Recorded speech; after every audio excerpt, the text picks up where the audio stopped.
Testing 1, 2, 3. So, naka 1,000 kilometers na tayo.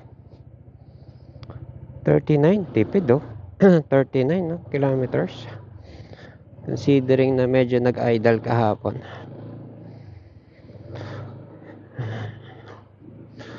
Huwag kasi masyadong mamaro. Makikinig sa... Tsaka, pipili ka ng taong pakikinggan mo. Nag-a-advise sa akin, ano yun trained yun ng ano.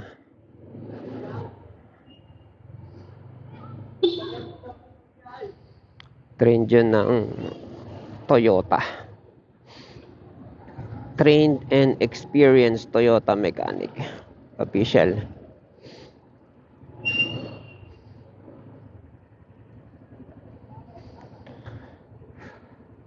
In-advise niya na ano, na advice niya na mag high octane. Baligtad pala yan. Ang high octane pala, mabagal ang sunog. Ang low octane, mabilis ang sunog. Ganon.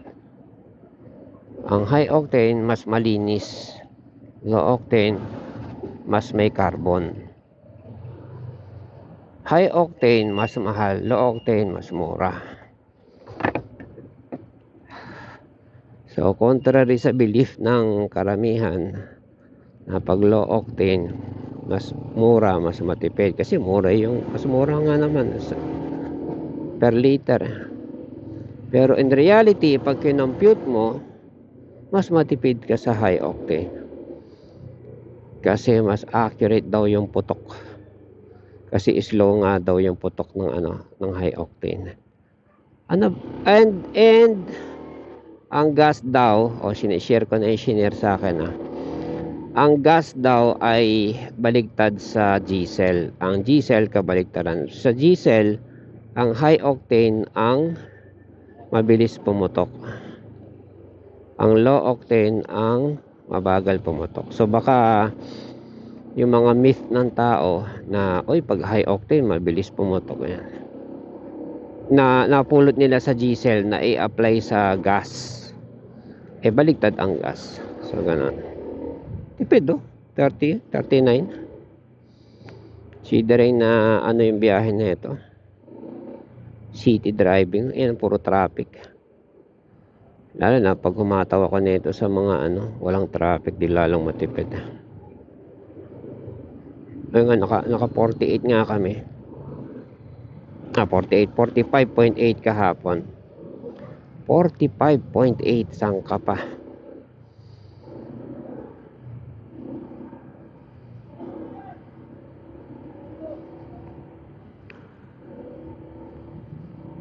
Record yan 45.8 city driving.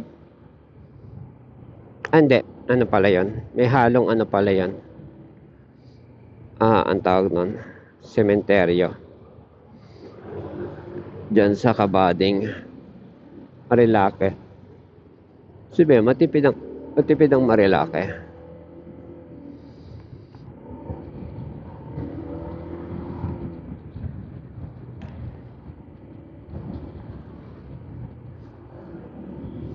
Yung iniisip kong i-imbento, may nag-imbento na.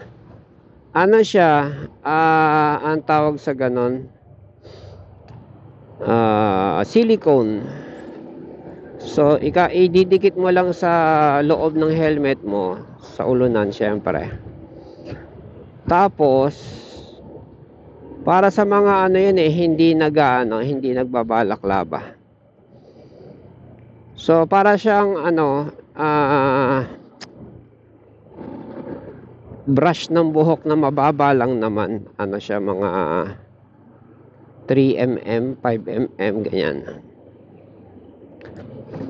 Tapos, yun. Pag sinuot mo nga naman yung helmet, may tutukod, pero silicone, hindi masakit. Hindi, silicone nga yan, kaya hindi masakit. So, kahit pa paano, hindi dadapa yung helmet sa buhok mo. Diba? Pag yung ayaw mo napaplat yung buhok mo. Yun ang maraming dahilan bakit ang tao sa mga tao na ayaw nag-helmet Lalo na pag may lakad, may paso, ganyan. Ay mag-helmet, napaplat yung buhok ko. Gusto niya may volume yung buhok, brush up, ganyan. 75 petot lang. Oh, diba?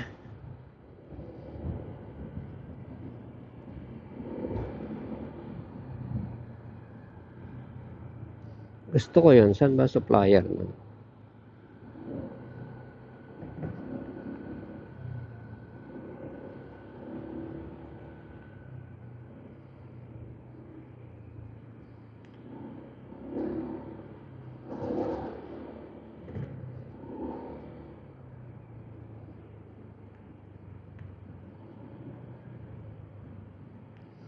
Laking factor pala ng weight ng helmet. Ano? Pero hindi ba mabigat pala cellphone ko.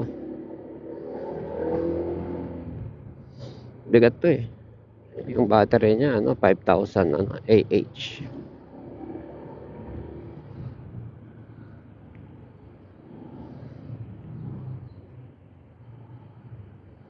Itong cellphone nakasukbit sa helmet. So nadagdagan ng weight yung helmet pala mabigat na. Pero saktuhan lang. Yung sabit na cellphone may dagdag. Yung holder pa di lalong nag-add.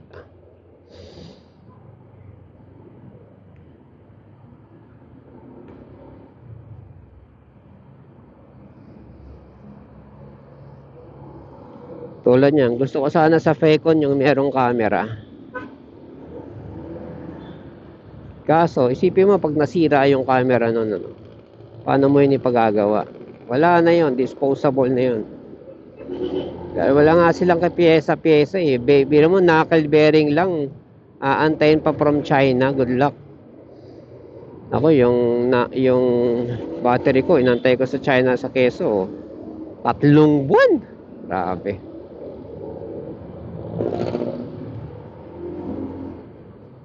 Tatlong buwan. Bagay, nakatipid kami sa kuryente kahit pa paano.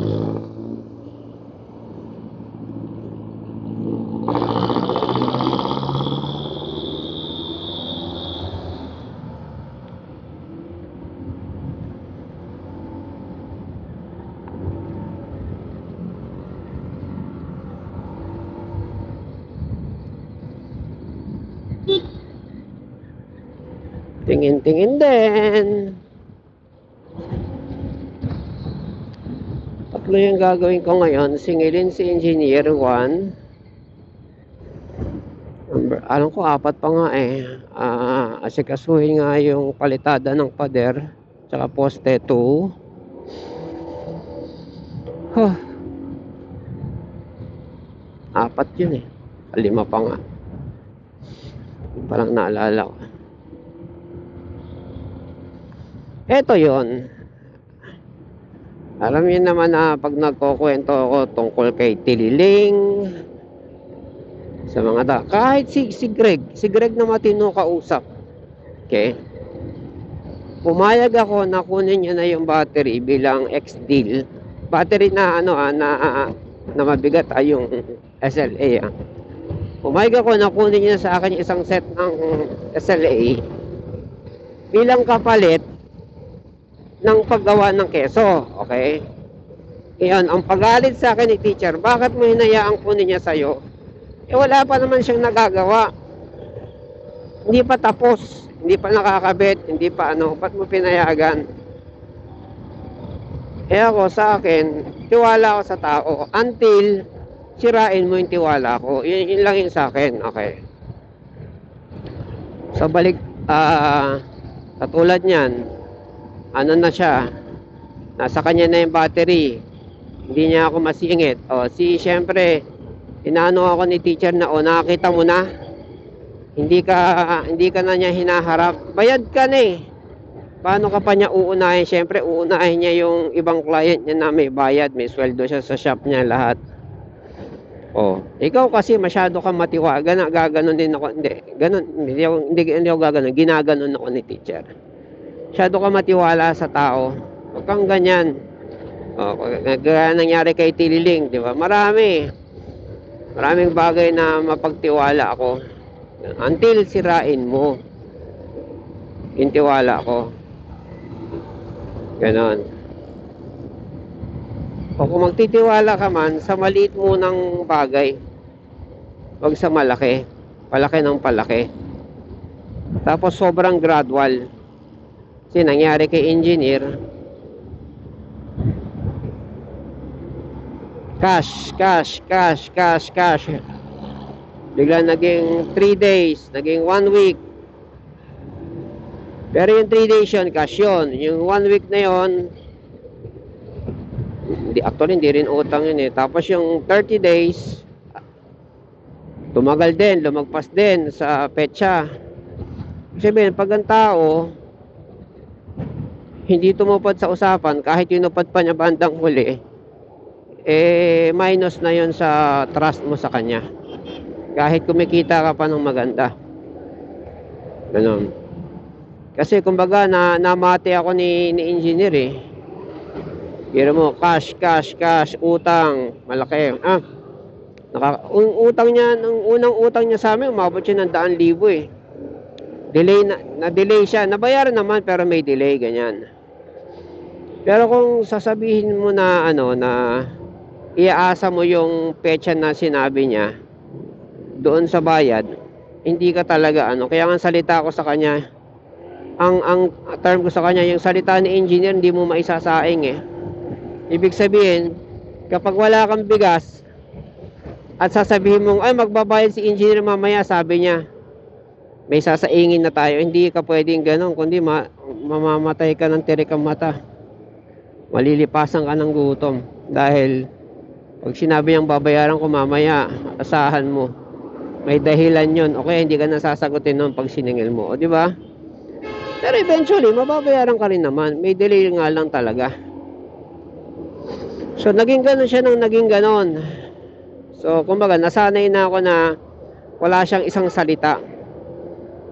Kumbaga yung isang salita niya nagiging 6. Ayan. Ay next week na lang uli, ay ganito na lang uli, ay ganito na lang uli. Promise, ganyan. Nababayaran naman. Pero sa mga utang na halagang, yun nga noon, 100,000, 30,000. Si teacher nga galit na galit eh. Di yung sample na utang niya yung 30,000. Natatagalan eh. Sabi niya 30,000 yan, hindi ka nadala, natagalan bayaran eh. Hinayaan mo pang lumaki. Sinasabihin ako ni engineer na tulungan mo ako, ganyan. Hindi siya nakikialam sa presyo ko. Sabi ko, diba, sige, kahit madelay ito ng isang buwan. Inano ko na, kinarkula ko na yung yung tubo. Yung pala, ilang buwan na, 90 days na hindi pa rin bayad.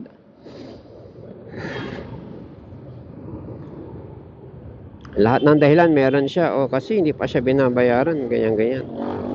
Kaya nadidelay.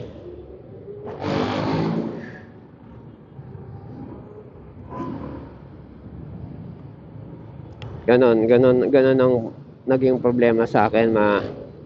Ang dali kong magtiwala, okay. Ang dami, sa lahat ng kapalpakan ko sa buhay, magtitiwala ako sa tao. So kailangan ko magbago, madaling salita. So nagbago na ako kahapon, sinampulan ko lang. Si kapitbahay namin na karpentero, yun, alaga ko yun. Kapag gagawa yan sa bahay, kabali yan. 1.5 yung kontrata. Hindi pa nagsisimula, usapan pa lang kung anong gagawin, may 500 na kagad yan. Siyempre, hindi ko binibigay ng kusa, maghihirit lang. Pwede mo nang makuha yung 500 eh. Wala na kaming ulam eh, gaganon yun. Bibigay, kapitbahay mo naman eh. Tapos, hindi pa tapos, bayad na, kakabali niya, pwedeng gantong halaga uli. Kakabali, bayad na siya, hindi pa tapos. Ito yung catch. Merong lasinggero kaming kapitbahay na sumusundo sa kanya unang araw pa lang meron daw technical problem, keme na isip ko, puta, maglalasingan to alas 12 tanghaling ganun sila eh, tanghaling tapat magiinuman. Iniiwan yung trabaho, tanghaling tapat. Kesyo may ano daw, ganto ganyan na ano.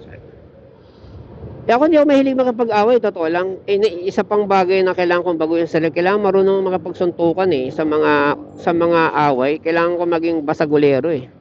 Dahil napaka malumanay kong tao. Yun ang pagpapalaki sa akin ng magulang ko eh. Kakapansisi. Anyways, so yun, unang araw pa lang hinapdayan niya na kaagad ako. Halos bayad na siya eh. Malaki na yung bali niya pangalawang araw eh. Yung unang araw na yun eh. Kasi nung pinaplano pa lang 500, pangalawang araw may bali uli. 'Di ba? Kaya nung palitada na lang, bayad na siya. Sabi niya, madali na yan, palitada na, saglit lang yan, mga ganun siya. Kunin ko na yung bayad, kasi bukas, ganito ganyan. Basta ano naman dahilan niya, kailangan ko ng pera, ulam, ganyan. Nakakaawa naman, binibigyan ko na nga ng ano yun eh. Ng ulam, pag isang kaldero yung luto ko, tapos walang kumakain sa bahay, alam kong walang kakain, bibigyan ko yun kay isang bowl. Ganun. Ano ba naman isang bowl na sabaw. Bibigyan ko yun. So pag nagsabi siyang pang-ulam lang, binibitawan ko na ng pera. O pang-ulam lang so bayad na siya, pero may papalitadahan pa. Doon nagalit si teacher, ba't mo binuo? Kita mo hindi pa tapos oh. Tapos mamukot-mukot ko doon na nagtatrabaho sa kabila.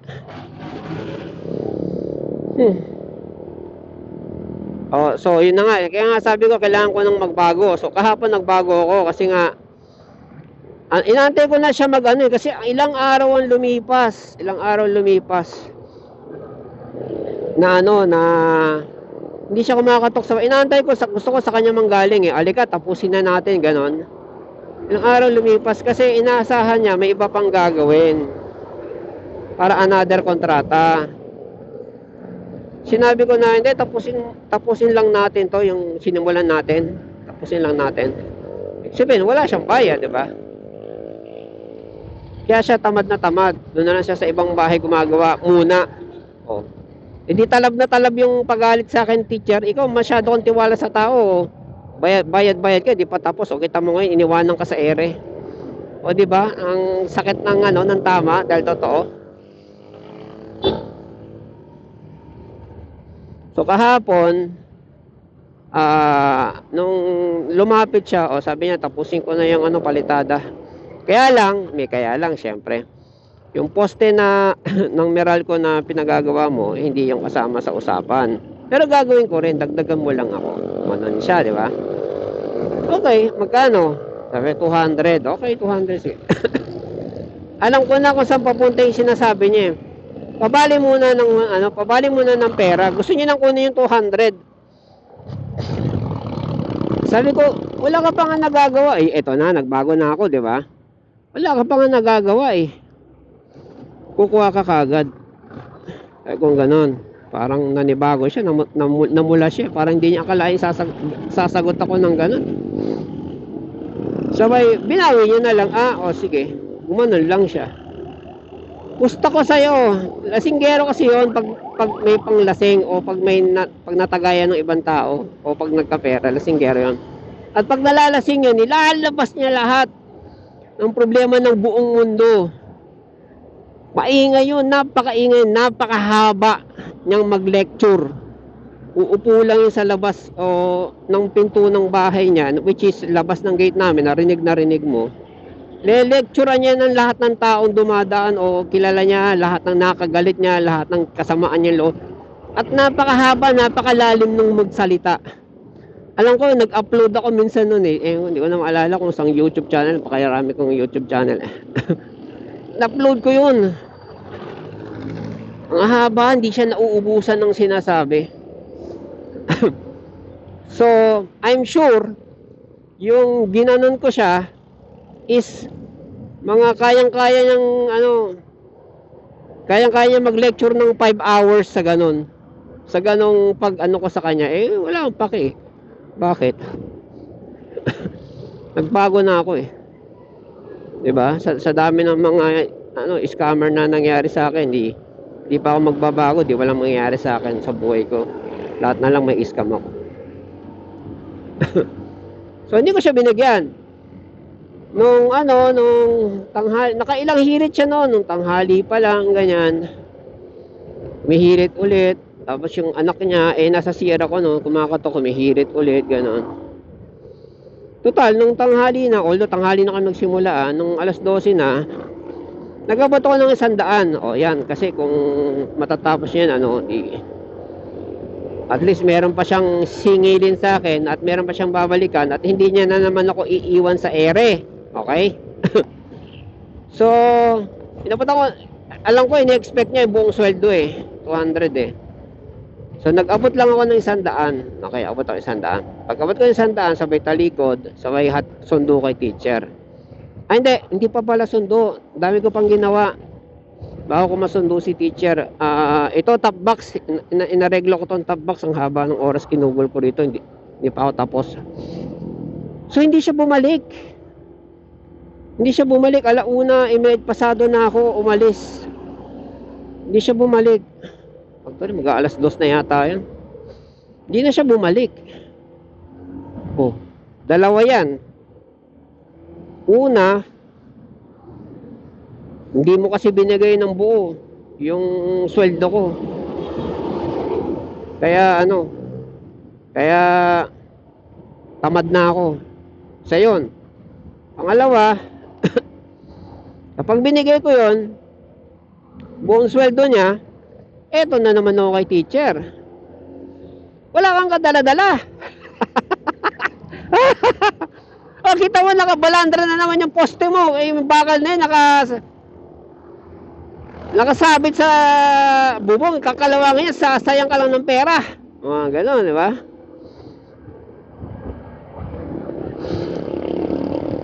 Diyan, daming buhangin na ito. Kaya hindi ko siya hindi ko siya pinilit. Kumbaga, hindi ko siya basta yon. Teka, tabid muna ako. Putek ng dikit na.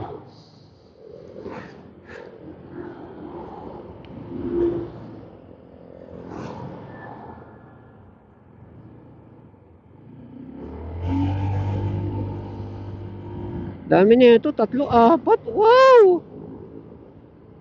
3 isang 10-wheeler. Napakayaman namang ahente niyan.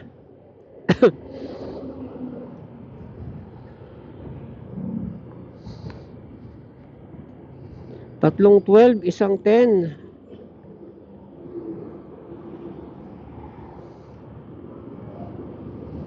Swerte namang ahente niyan. Sarap naman ang biyahe niya.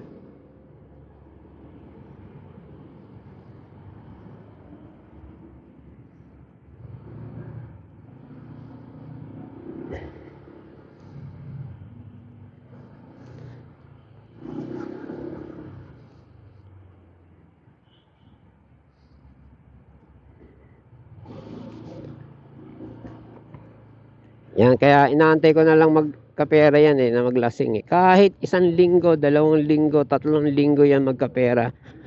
Yung nangyari ngayon kahapon, uungkatin niya yon at 5 hours, hindi yan maubusan ng sasabihin. Magsisimula sa ganito. Kasi naririnig ko siya lagi. Halagang 100. Ipagkakait mo pa. May bago nga kayong motor Hindi ka magagawang bigyan akong 100. Walang, basta ganun yan pag naguhuramentado. Wala, 5 hours yun, hindi mauubusan ng sasabihin niya. Ako, naawa lang ako. Pero yung awa ko, kailangan lalagay ko sa lugar. Diba? Kasi nagbumukha akong tanga. Kapag hindi nagmumukhang tanga. Talagang ginagawa akong tanga sarili ko. Diba? Kapag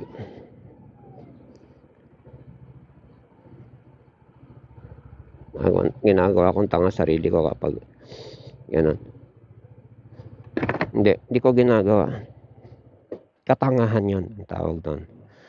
Diba? Yung magoyo ko ng isang beses, naisahan ka. Pero yung nagoyo kong paulit-ulit yun, katangahan na yun. Diba? Anyways, So, hindi pa yan tapos. Kasi kumatok yung bata. Kumatok yung bata kahapon. Para sabihin na may sakit daw siya. Kaya daw siya hindi nagtuloy ng gagawa. So, kaya yun, nakita niyo nakapayong na yun sa labas. Yun yung semento. Pinayungan namin dahil malakas yung ulan kagabi. Tingnan natin, gagawa siya ngayon. Problema, baka naanggihan na yung semento, titigas to, sayang pera. Semento yan, tsaka buhangin.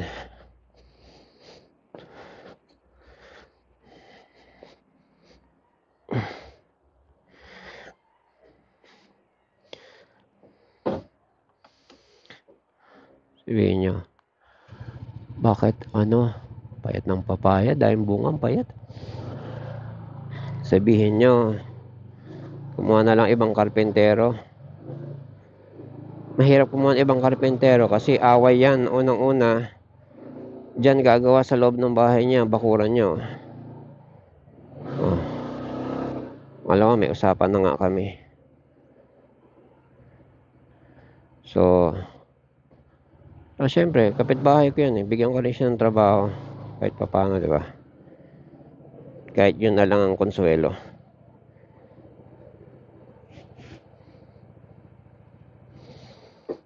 Ayun. Okay, see you later. Update ko na lang kayo sa susunod. Sa ngayon, aabalahin ko tong anong oras na? 6 maaga pa. Paghatid ko na lang kay call center. Abalahin ko tong pag-ayos ng top box. Kalampag Inaano ko, sinusolve yung problem sa kalampag niya. Baka ma-solve kapag sa loob ko siya totornilyohin. Okay? Fist bump. Fist bump. Ikaw na lang, fist bump. Trixie, fist bump. Fist bump. Very good. Good dog.